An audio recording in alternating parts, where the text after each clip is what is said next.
Hey, Shrek here. Today we're going to be fixing my camper toilet. We all know things break in campers. The cheaper way to always fix them is fix it yourself. So what broke on my camper toilet, it's a domestic toilet, just so you know, is what's called the water module. I was able to pick it up locally at New World RV. They're super great. And then also, being that I'm going to be removing my toilet, I picked up some drain valve lubricant from there, and that was about 10 bucks.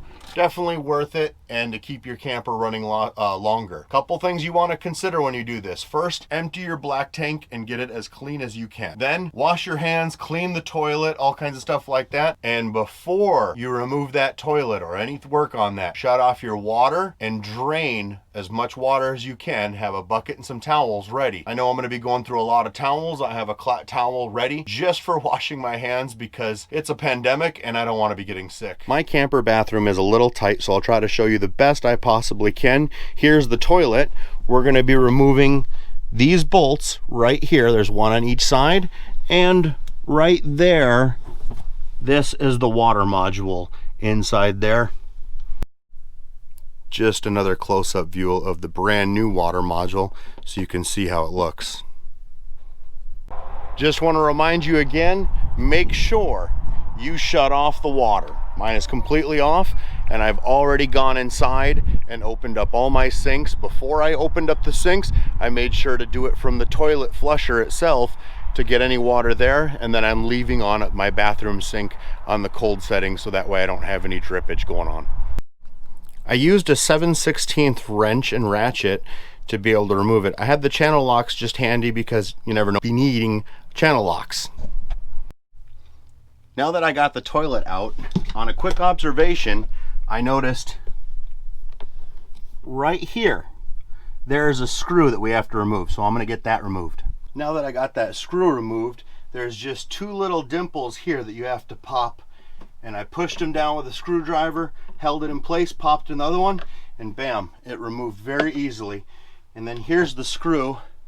You can see it's not very big of a screw. So in the interest of honesty, I was trying to get this manufactured seal off. I ended up cutting the hose. So I ran to the store, got another one. And then I was like, okay, I'm gonna try to get the other one off. Tried to get it off the top piece that goes to the top of the toilet here, and I ended up yanking it out. Fortunately for me, it was just a little screw piece, and then there's a little cap that goes around here so that way the water sprays down. I'm gonna have to figure that out. I'm gonna have to figure out how to fix this piece also. These kind of problems do happen. It's a little stressful, but bear in mind, if you have to pay somebody to do it, it's gonna cost you a lot more. So for the sake of this video is how to change a water module on your toilet. Now I broke the hose, so I replaced the hose, put on new clamps, and I've got it all connected. Just use that factory clamp off. I ended up taking a Dremel to grind it off. I would suggest doing something like that right from the get-go so you don't end up in the same predicament that I'm in right now. But I got it on there, and then I'll end up showing you how I install this on the actual toilet. Now the little piece that I did break goes right to this end. It's at the top here, going like so, if you can see good there. I'll have to find that replacement part at the later time. I don't think it's going to be a deal breaker, but once I get all this installed, I should be sitting pretty good. I finally got everything attached. It wasn't too bad. Now if you do slice that hose, keep in mind that hose needs to be very close in length. You can't do what I did and give yourself a lot of excess. I thought a little bit more is okay. No, it ends up kinking and gives you a problem. So I'm just going to show you what ended up going on. Okay, so this top or the bottom piece there, it just slipped in. You put the little screw in, no problem. So if all you're having to do is that module, that was real easy to go back in. The toilet's gonna return back to normal. If you do cut this hose right here, you're gonna have to buy another one of these clamps. And then this is the piece that came loose off this screw. It went right back into place for me. Actually is not as bad of an issue as I thought. So, okay, I hope you like seeing me totally mess up on trying to fix my toilet.